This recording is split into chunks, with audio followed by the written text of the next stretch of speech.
उपस्थित विश्व हिंदू परिषद के राष्ट्रीय अध्यक्ष माननीय आलोक जी, मंचासीन सम्मानित अतिथिगण और सभागार में उपस्थित बहनों और भाइयों, जब परीक्षा में प्रश्न आउट ऑफ सिलेबस हो तो परीक्षार्थी को कहना चाहिए कि मैं भी अब आउट ऑफ सिलेबस उसका उत्तर लिखूंगा। भारतीय समाज को हर मोर्चे पर, हर आयाम में यदि अग्नि परीक्षा देनी पड़ेगी और ये अग्नि परीक्षा भगवान राम के मंदिर के नाम पर होगा, उसके उन आयामों को समझना पड़ेगा कि यह बार बार अग्नि परीक्षा भारतीय समाज को क्यों देना पड़ रहा है। कई प्रश्न उठे हैं और उन प्रश्नों का उत्तर मैं अपने शब्दों से दूं, उसकी जगह मैं एक घटना का जिक्र करता हूं। वह घटना इसलिए प्रासंगिक है कि राष्ट्रीय स्वयंसेवक संघ के सरसंघ चालक माननीय डॉक्टर मोहन भागवत जी ने सोमनाथ मंदिर का जिक्र बार बार किया है। 1 अगस्त 1951 को तत्कालीन प्रधानमंत्री जवाहरलाल नेहरू ने हिंदुस्तान के सभी मुख्यमंत्रियों को एक पत्र लिखा। उस पत्र को हम सबको पढ़ना चाहिए। उस पत्र में जो शब्दों का प्रयोग किया है, जिस भाषा का प्रयोग किया है, जिस भाव का प्रयोग किया है, वह उस मानसिकता को बताता है जिस मानसिकता को लेकर राहुल गांधी, सोनिया गांधी, सीताराम येचुरी आज भारत की राजनीति को उस दिशा में ले जाना चाहते हैं जिसे डॉक्टर राजेंद्र प्रसाद, सरदार पटेल और श्री गुरु जी ने रिजेक्ट किया था। हम उसी रिजेक्ट किए हुए नैरेटिव को लेकर एक पुनर्स्थापना करने जा रहे हैं। उस पत्र का मैं जिक्र करना चाहता हूं। नेहरू जी ने उन मुख्यमंत्रियों को लिखा, जिस पॉम्प एंड शो के साथ सोमनाथ मंदिर का उद्घाटन हुआ उसे पश्चिम स्वीकार नहीं कर रहा है। पश्चिम की मन और मानसिकता में West dislikes the pomp and show of Somnath temple. ये नेहरू जी के शब्द। उन्होंने कहा कि जो हिंदू सांप्रदायिक संगठनों ने जिस काम को आगे बढ़ाया है उससे भारत की प्रतिष्ठा पश्चिम में गिरी है, इंडिया की क्रेडिबिलिटी नीचे गई है, हमारी जो कन्विक्शन है, प्रतिबद्धता, उस पर सवाल खड़ा हुआ है। तो वो हिंदू सांप्रदायिक संगठन कौन थे जो सोमनाथ मंदिर का निर्माण करने गए थे? उन हिंदू सांप्रदायिक संगठन का मैं नाम बता रहा हूं जिसे नेहरू सांप्रदायिक कहते हैं। सरदार वल्लभ भाई पटेल, भारत के प्रथम राष्ट्रपति डॉक्टर राजेंद्र प्रसाद जो सोमनाथ ट्रस्ट के ट्रेजरर के रूप में काम कर रहे थे, उसके फाइनेंशियल एस्पेक्ट्स को देख रहे थे। नेहरू जी सरकार के 2 केंद्रीय मंत्री कन्हैयालाल मानिकलाल मुंशी और NV गाडगिल, ये 2 उस ट्रस्ट के सदस्य थे। डॉक्टर राजेंद्र प्रसाद ने 11 मई 1951 को सोमनाथ मंदिर का उद्घाटन करते हुए जो भाषण दिया, वही भाषण आज राम जन्मभूमि के सवाल का जवाब है। उन्होंने अपने भाषण में कहा, we are not rectifying history, हम इतिहास को ठीक नहीं कर रहे हैं। हम इस बात की घोषणा कर रहे हैं जिस बात पर करोड़ों लोगों की आस्था हो, जो करोड़ों लोगों के हृदय से भावना के साथ जुड़ी हुई चीजें हों, उसे कोई व्यक्ति या कोई शत्रु नष्ट नहीं कर सकता है। डॉक्टर प्रसाद ने आगे लिखा कि जिस प्रकार भारत की आस्था पर प्रहार किया गया है, सोमनाथ मंदिर का निर्माण नेशनल फेथ की पुनर्स्थापना है, राष्ट्रीय आस्था की पुनर्स्थापना है। आज भगवान राम के मंदिर का निर्माण भी उसी आस्था की पुनर्स्थापना होगी जिस आस्था पर बाबर ने मीर बाकी के द्वारा प्रहार किया था। इसके लिए ना कोई तर्क चाहिए, ना कुतर्क चाहिए।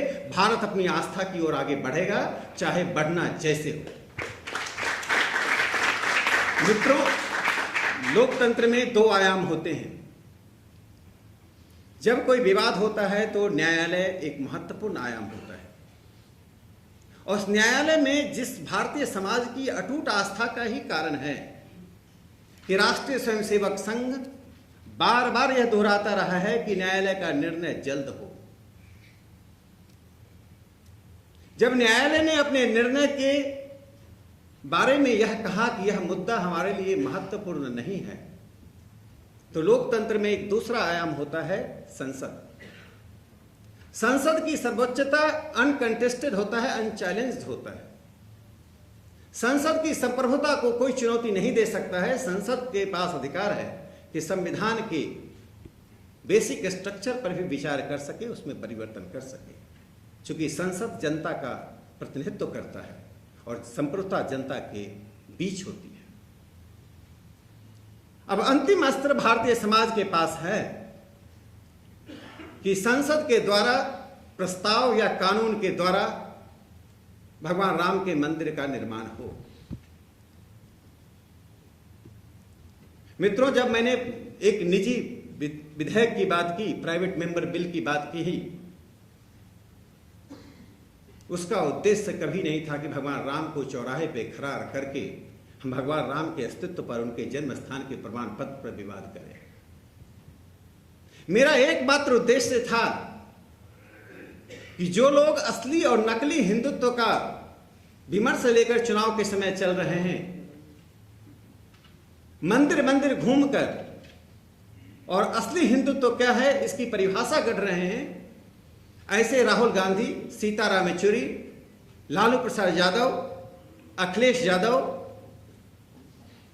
और चंद्रबाबू नायडू से मैंने सवाल खड़ा किया कि भारतीय जनता पार्टी तो अलग रही, संसद के हर व्यक्ति को एक अधिकार है कि वह विधेयक ला सकता है। संसदीय जनतंत्र का ये एक महत्वपूर्ण अधिकार का यदि प्रयोग होता है तो उनकी भूमिका क्या होगी। किसी भी लोकतंत्र में यदि एक संसद सदस्य समाज के सामने, राजनीतिक व्यवस्था के सामने प्रश्न खड़ा करता है तो उसका जवाब संवाद के द्वारा होता है। मैंने उनसे यह भी आग्रह किया कि आप चाहें तो आप मुझे बुलाएं, मैं आपके घर पर आकर आपके विचार को जान पर समझ सकता हूं। लेकिन आज तक इन लोगों में से किसी का जवाब नहीं मिला। उल्टे कांग्रेस के प्रवक्ता ने कहा कि मैं एक फेक डिग्री लेकर राजनीति में हूं। मैंने कांग्रेस को प्रवक्ता को बताया कि शंकर दयाल शर्मा भारत के उपराष्ट्रपति थे, दिल्ली विश्वविद्यालय में प्रथम आने के कारण उन्होंने मुझे गोल्ड मेडल दिया। जाइए शंकर दयाल शर्मा जी से पूछिए, दिल्ली विश्वविद्यालय से पूछिए, राहुल गांधी की दृष्टि से सबको देखने की कोशिश मत कीजिए। अब मैं 2 सवालों का मैं जवाब देना चाहता हूं। पटियाला यूनिवर्सिटी पंजाब में, पंजाबी यूनिवर्सिटी पटियाला में 1978 में शाह आलम के जीवन पर, जो 16वीं शताब्दी में थे, एक पुस्तक की रचना हुई। जीत सिंह जी ने उनके जीवन चरित्र लिखा। जो मोहन भागवत जी के उन शब्दों पर प्रश्न किया गया उसका जवाब इसमें है।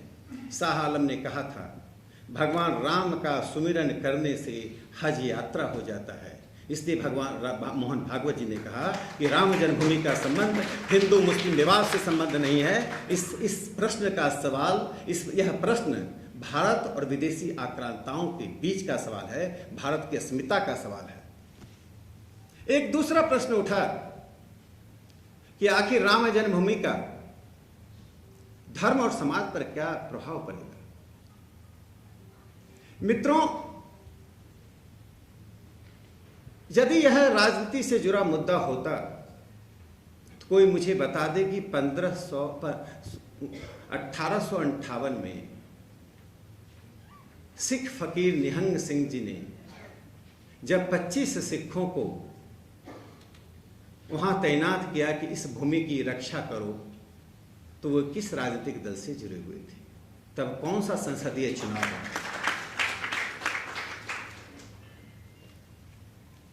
तो पहली बार एक FIR लॉन्च किया गया था, एक कंप्लेन लॉन्च किया गया था शीतल दुबे के नाम के थानेदार के द्वारा। दूसरा सवाल है,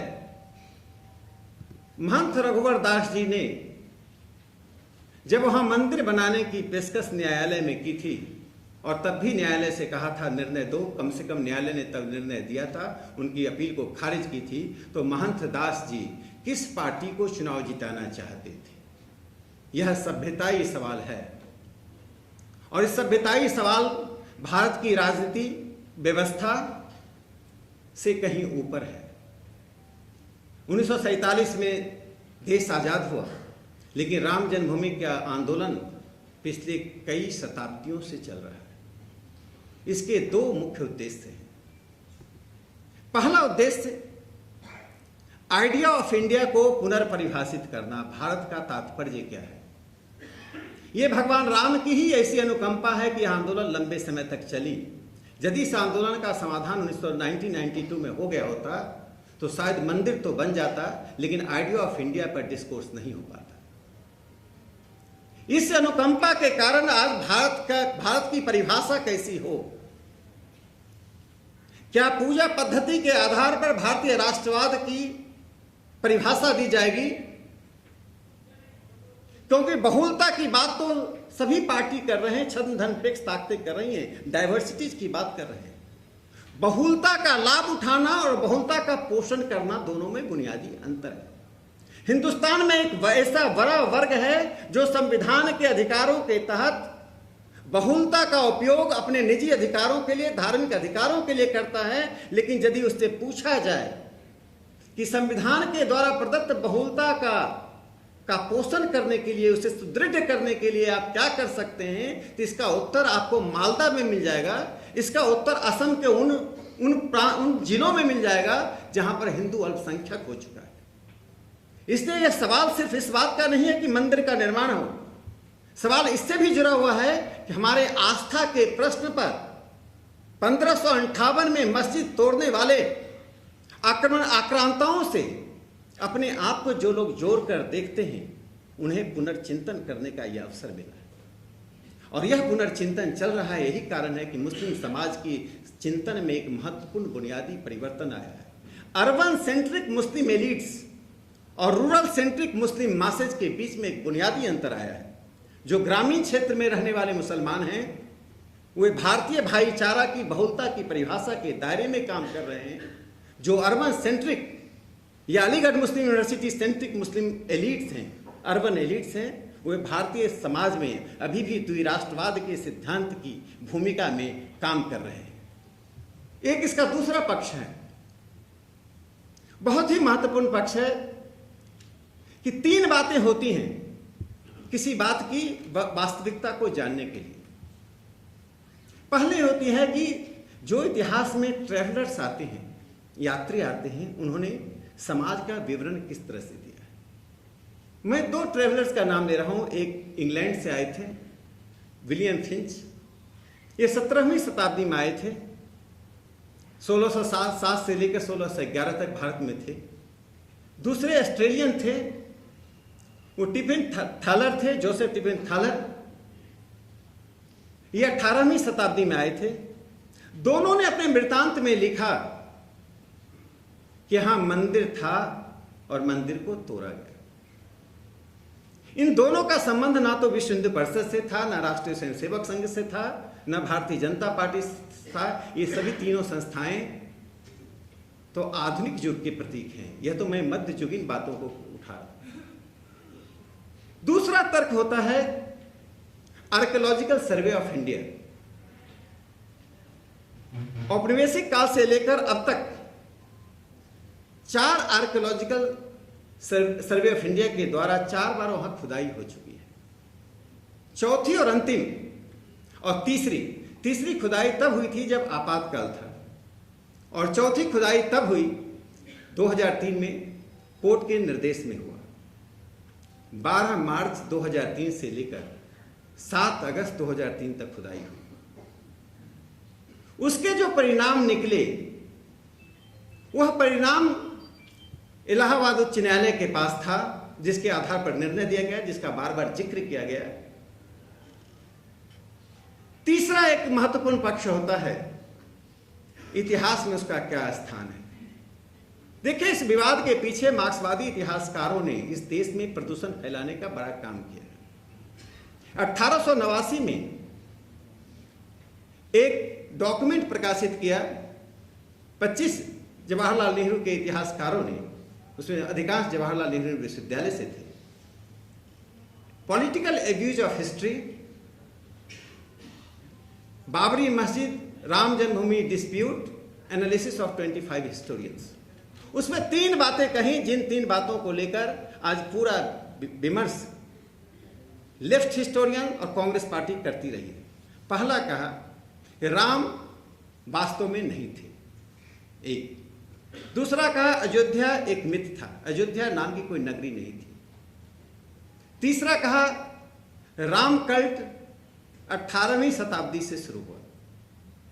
अब जिन इतिहासकारों को अथर्ववेद का पता नहीं हो, अथर्ववेद की रचना काल क्या हो, उनसे मैं क्या विमर्श करूं। अथर्ववेद में अयोध्या का विवरण है। ऋग्वेद के 2 श्लोकों में, एक श्लोक में राम के लिए राजा शब्द का प्रयोग है। स्कंद पुराण में बार बार अयोध्या का उल्लेख हुआ है और उसी अधिष्ठान के आधार पर सोनिया गांधी जिस यूपीए सरकार में चेयरमैन थी, उसने सर्वोच्च न्यायालय को हलफनामे में कहा राम इज ए मिथ। जो लोग इस तरह की लड़ाई लड़ रहे हैं, मैं उन्हें बता देना चाहता हूं, जिस तरह से आज़ादी के आंदोलन के 3 चरण थे, 1920-21 में असहयोग आंदोलन हुआ, वह एक वार्निंग थी। 1992 में 1932 में जो आंदोलन हुआ 30 से 32 तक, वह सविनय अवज्ञा आंदोलन हुआ, वह तैयारी थी। और 1942 में भारत छोड़ो आंदोलन हुआ, जो अंग्रेजों की विदाई की अंतिम घड़ी थी। तो 1990 का आंदोलन असहयोग आंदोलन था। 1992 का आंदोलन सविनय अवज्ञा आंदोलन था, सिविल डिसोबीडियंस मूवमेंट था, जिससे मस्जिद ढांचा टूटा। और 2018 का आंदोलन क्विट इंडिया मूवमेंट है। ऐसी तमाम ताकतों को जो गलत नैरेटिव के आधार पर दुनिया को ये संदेश देना चाहते हैं कि भारत में बहुमतवादी शासन हो रहा है, उनको मैं बता देना चाहता हूं, आज नहीं 23 अप्रैल 1895 को केसरी नामक मराठी